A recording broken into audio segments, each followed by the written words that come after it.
Welcome to the 53rd episode of the Reading and Writing Podcast. I'm your host, Jeff Rutherford. Stay tuned for my interview with Peter Orullian, author of the new fantasy epic novel, The Unremembered.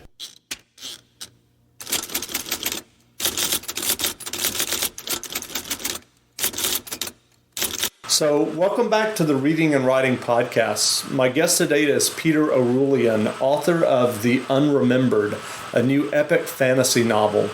The Unremembered is the first book in the Vault of Heaven series. Peter, welcome to the podcast. Thank you. Glad to be here. Sure. Well, I just mentioned your new fantasy novel, The Unremembered. I realize that this is an epic fantasy novel. However, for listeners who may not have heard of you or the novel before, can you try to describe a little bit about what it's about? Yeah, it's pretty firmly in the epic fantasy tradition. So you're going to have conflicts of nations, war. There is the stakes are high in that nations may or may not fall. There will be a lot of personal tragedy for, the characters whose point of views I'm following. There certainly is a bit of a dichotomy, as I sort of set it up early, with the races that inhabit the lands that where a lot of the principal action takes place, and then sort of distant lands that are populated with the bad guys. You get into some semantics here around good and evil, and I'm careful with those, not because I don't think that they're relevant and there's still a lot of power in the exploration there, but it would misrepresent what I'm trying to do to say that is that cleanly delineated. I set those things up early, but my clear intention is to evolve past some of those conventions of the genre. So there'll be a lot that's familiar to readers of epic fantasy, but because I know the tradition so well, my chart shows me taking these things beyond what readers will expect. So, those are real broad strokes, but that's kind of what the book is. Great. And how do you know those conventions well? Are you a prolific fantasy reader and fan yourself? I am. I've been reading fantasy for a long, long time. And this we're seeing this year just this amazing profusion of fantasy and epic fantasy in particular. Great authors that are at the top of the game, like George Martin, have new books coming out this year. Pat Rothfuss, Brandon Sanderson, some younger authors like myself that have first or second books coming out in new series. It's just this amazing year. But there've always been strong writers ever since I was a kid, going back to Terry Brooks and David Eddings and these kinds of writers. So, I read all of this stuff, and I will say kind of early that being aware of it doesn't necessarily mean that I think it's right to try and eschew everything that has ever been done in fantasy. In fact, in some instances, I think it makes a lot of sense for fantasy writers to embrace some of the tropes. With the intention that they'll try and make them their own. But I think it's a good shorthand very often. I was on a panel recently with a number of big names in epic fantasy, and I like this notion that was shared there, which is that often these conventions can serve as good shorthand for readers of the genre. Interesting. In researching this interview, I read that you have also written some thriller novels along the way. Have you had any of your thrillers published? No, I haven't. The interesting thing there is I had an agent years ago, and the very first novel I wrote was a horror novel. I really cut my teeth on with popular fiction on guys like Stephen King and Ramsey Campbell and Clive Barker and on and on. And I I wrote that novel. I tried to submit it myself to agents and editors without any success. I later did find an agent as I was actually writing the fantasy, The Unremembered, and under a different title at the time. And that agent, he was at the time trying to diversify his client list, and I had spoken with him about some of the thrillers that I intended to write. He asked me to shelve the fantasy, partly because he knew I wanted to write these other kinds of books as well, and I think mostly because he wanted to have some diversity in his client list. So I put it on the shelf, and I started to write the thrillers, and later realized that he and I weren't a good match. So we parted company after I'd written these couple of thrillers, which he, by the way, I think I only ever sent him one of those to review, and he never did, which was part of the reason that we parted company. And then I started to submit the thrillers, as it happens, to new agents. And when I wound up with the agent I have now, turning down both of the thrillers. And it wasn't. He actually paid me some high compliments, calling them very Dickensian, and that. But at the time, he didn't feel like for whatever reason, maybe with his particular set of editors, that he didn't feel like that it was a good market for thrillers. So he said, we'll go back to those. But I had this fantasy, and I happened to know he had a fantasy author, so I sent him that. He liked it, and we went on. The two thrillers, though, are kind of waiting. When we get past, I think, some of the fantasy work, we'll start to submit those. Sure. Well, in terms of style and scope and plot, thrillers tend to be pretty different than epic fantasy. Have you ever analyzed or thought about, do you feel that writing those thriller novels impacted or changed the way that you write fantasy, or vice versa? It's a really good question. I actually do think that, having really spent a lot of time prior to selling The Unremembered, writing a couple of thrillers, that it did influence, when I started going through the editorial process, some of what I did.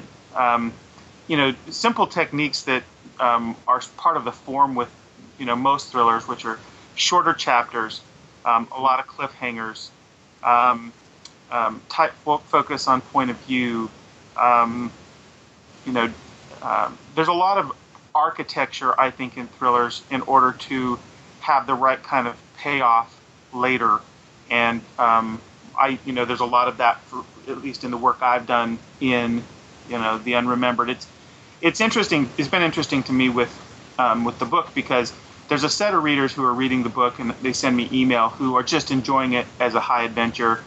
But there's also readers that are reading for or picking up on a lot of the subtlety that I put in the book, which is something that a lot of the thriller fans and writers I know, they build into the thriller work, those nuances, and that's been really gratifying. So the answer is yes. I think that as I've used some of the techniques of thriller writing to inform some of what I've done with epic fantasy, because you're definitely right. As different genres, there's sort of a different prioritization of the elements of craft that those writers use. With fantasy, setting is virtually a character in the books. While of course you always want great pacing, I think there's more appetite with fantasy readers to kind of kick back and go along with the journey and for things to unfold. Thrillers are supposed to be edge of your seat. The movement is much more rapid fire. And so as you start to think about, things like the pacing, things like setting and description, the emphasis a writer of those different genres place on those things will vary. And I've seen other writers, not just myself, who seems to me have adopted some of the techniques of other genres in the writing of the fantasies, and I think that's interesting. Yeah, it is. When did your interest in writing fiction begin? Was it there at an early age? Yeah, it was. I remember writing a play that kind of disastrous in sixth grade, and in fact, it was so disastrous that our sort of advisor helped us see that the best way to rescue it was to turn it into a melodrama halfway through, and we turned on a strobe light and did sort of a Snidely Whiplash thing. But I was writing kind of here and there when kind of, really sort of emotionally moved. And often that was by virtue of music. Music matters a lot to me, and listening to a piece of music very often, would evoke images and emotions, and I would sit down and put those things down on paper.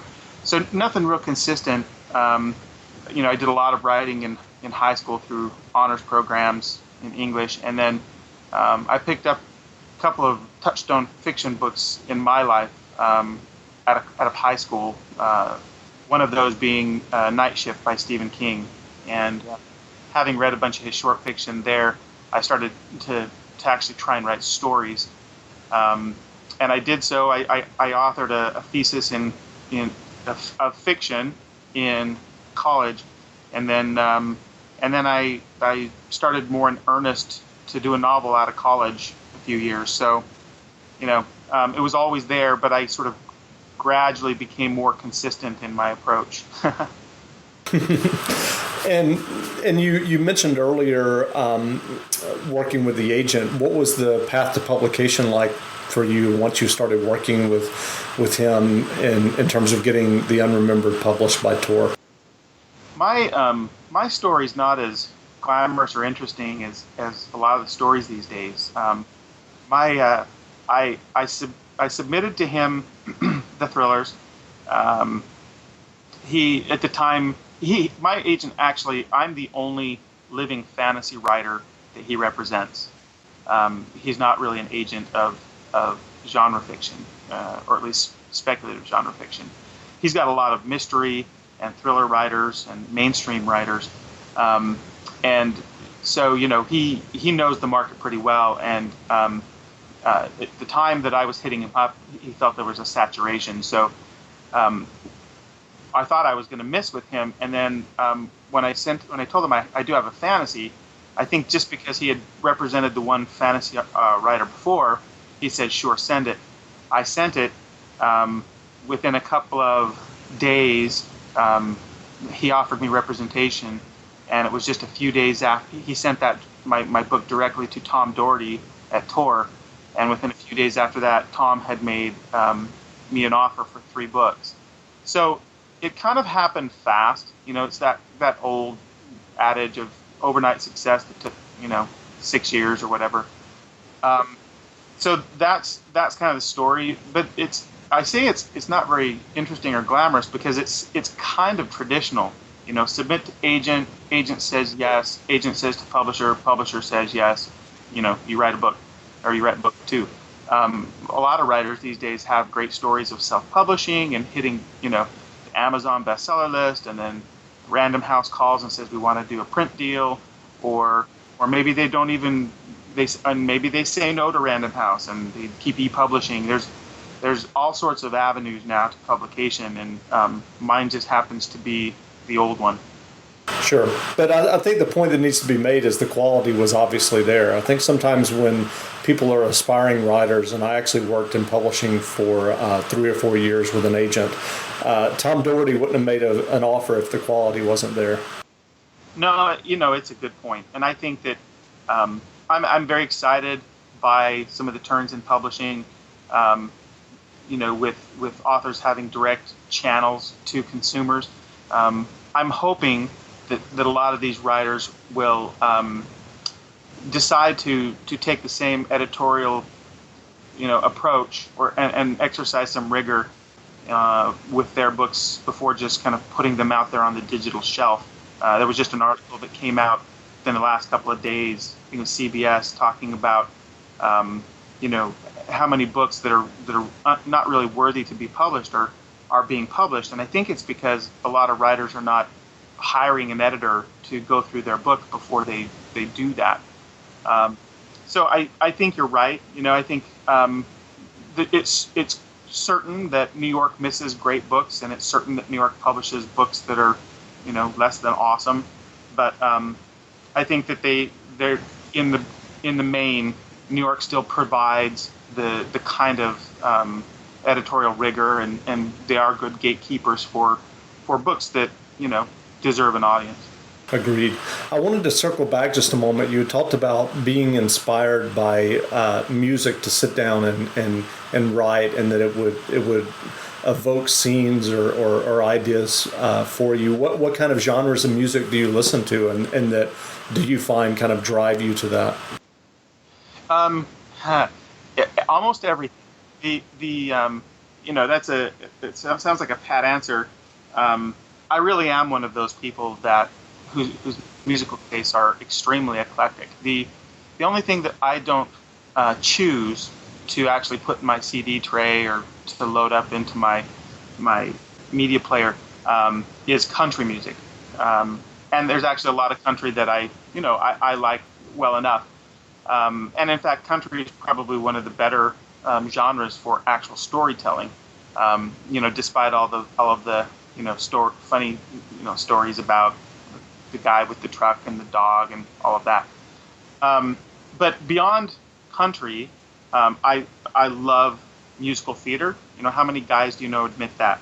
I love the standards. I listen almost daily to Sinatra and Tony Bennett and all of those guys. I love jazz, so Cole Porter and Miles Davis. I listen to that all the time.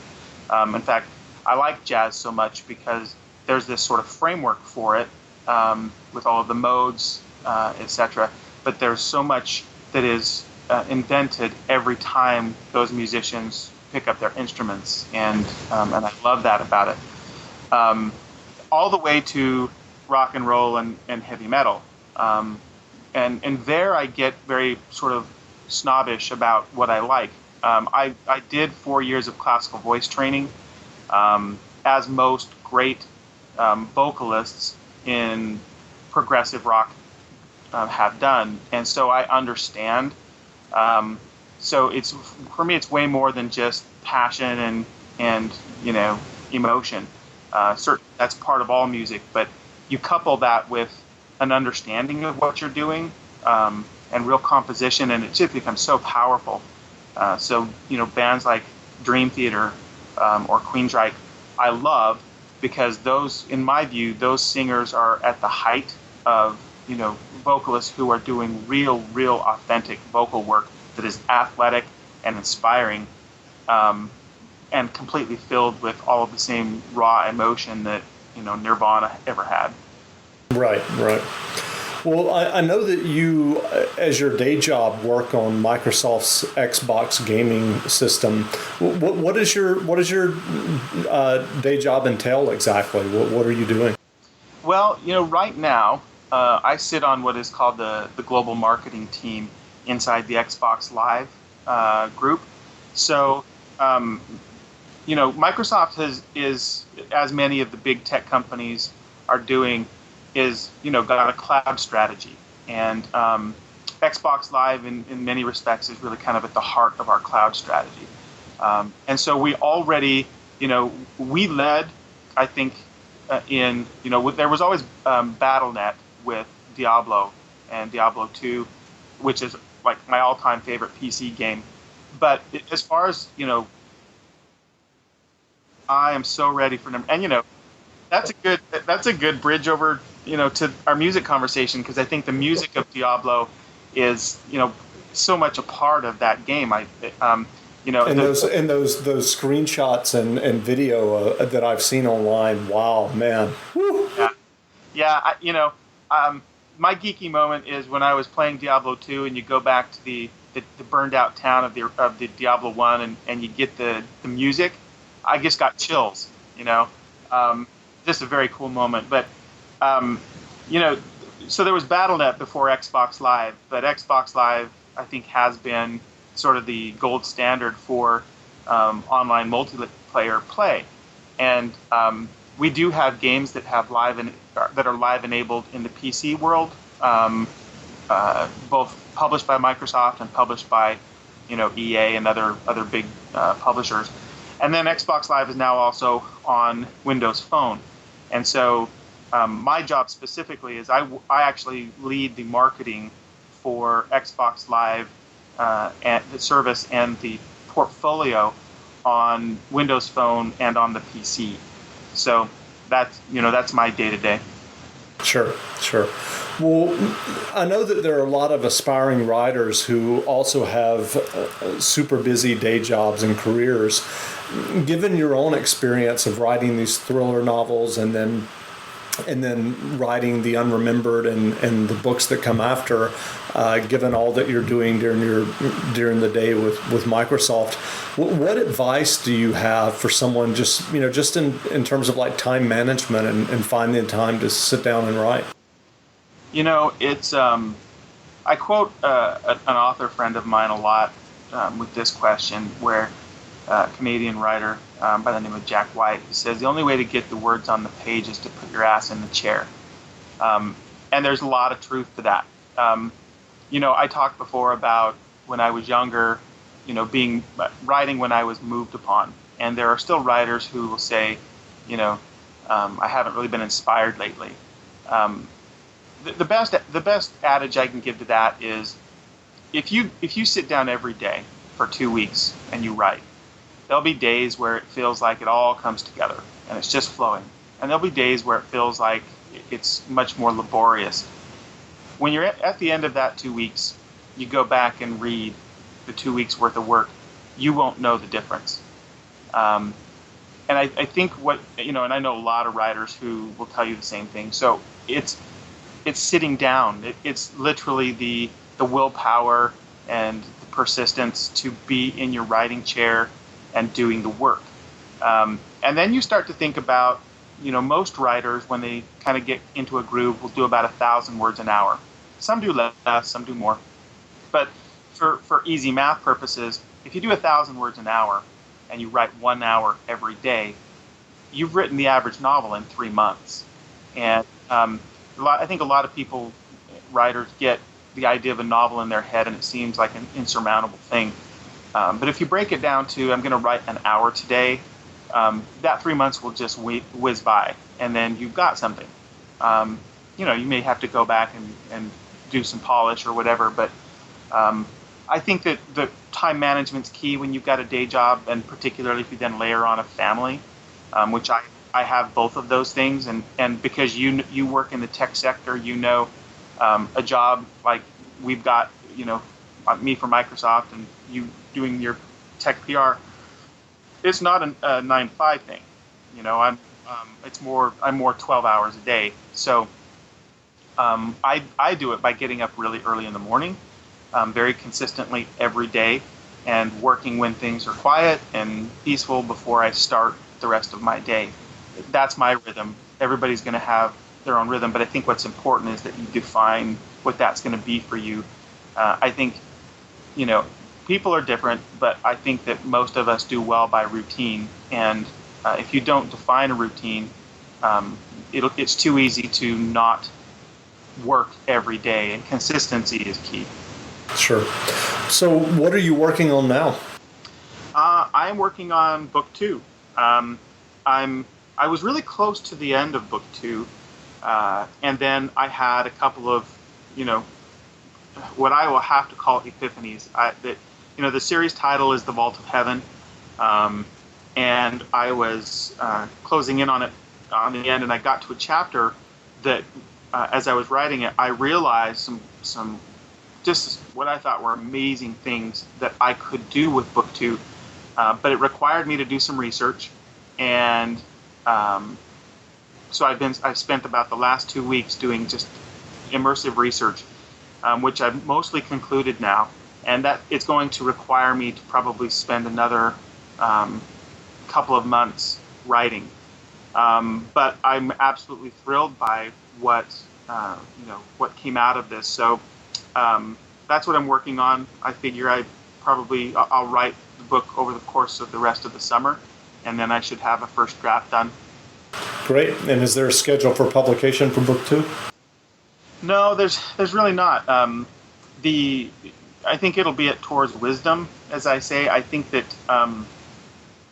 they may have some incentive to, once they get the manuscript, to push it through with, due haste, only because I think there are sensibilities with fantasy series readers on how long there are, a writer between the volumes.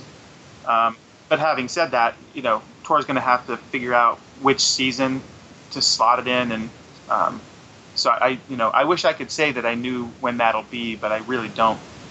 Sure. Well, where can people find you online and follow up if they read the Unremembered and want to stay in touch and learn when that second book will be out? Well, it's just my last name, Orullian.com, and what I've done there is it's the stuff you'd expect. I have a blog and that kind of thing, but I'm a big fan of what's been known for the last several years as Transmedia. It's a kind of storytelling that takes place across multiple artistic mediums, so that the story that you have singularly in a novel versus singularly with a set of webisodes versus singularly with a graphic novel is self-contained, but that if you experience all of those things, or any two or three of those things, they resonate more because the things you learn, the additive story of the others, kind of all ladder up to a larger story experience. And I've spent some time working on this at Microsoft, and so on my own scale, I've done some of this on my website. So there's a series of webisodes that tell a collection of stories, which is kind of interesting. There's a movie called Vantage Point that tells about an assassination attempt from 4 or 5 different viewpoints, and I use that same principle in my webisode series. There's a bunch of short fiction that tells some of the historical events from the Unremembered, the world that Unremembered is set in. So you get the idea. There's a bunch of this kind of stuff. So if folks want to go check out, it's ORULLIAN.com. There's a lot. And that's great. And I'll have a link in the show notes as well that people can. Thank you so much. But that's it's more than just the cover and a click to buy the book. I've created a lot of content. There's an immersive map, meaning that you can click on some of the map tags and you get information about areas of the world. So, it's a good way for people to sample if they're just even interested to find out what the book's about.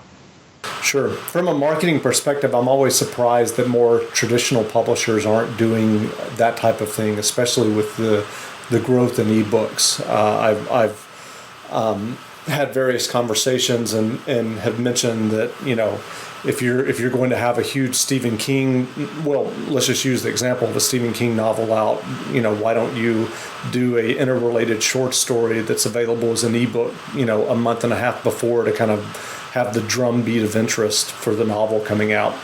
Sometimes they're doing it, but I think that publishers could do a lot better job at doing that.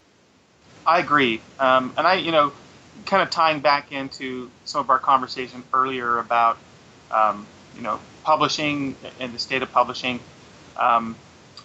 They are sort of marketing techniques, and I think in my view, one of the things that publishers, as they sort of encounter this new digital sort of revolution, this step change in publishing, will need to do to maintain their value is they're going to have to become world-class digital marketers. And I think that will need to be coupled with what they're already doing well for the most part, which is that editorial rigor we talked about. Because most writers either won't do that or they won't know how to do that. And so that's right. And so I think, publishers can move out of Manhattan into lower overhead places, and obviously there's less book production work that probably needs to take place. Certainly there's less sort of distribution, management that has to take place as we go more digital. But if they can really prove value, as we know how to cut through the noise as a marketing group, and we can make the book great because we know how to do that, then I think that those are the two, in my view, the two pillars around which they'll be able to demonstrate continued value. And, most writers can't do those things on their own. And so going back to your comment, I think you're 100% right. They're not doing enough. Some are doing more, but they're not doing enough to really market where a lot of consumers are now, which is in digital. They're in digital channels to drive awareness of the products. That's right. That's a whole other conversation. But I think we see a lot of the same trends that the publishers could be taking advantage of. But again, my guest today is Peter Orullian, author of the Unremembered. Check his website out. There will be a link in the show notes, and the book is available in bookstores everywhere and is an ebook. Thanks for doing the interview, Peter. Yes, thank you very much.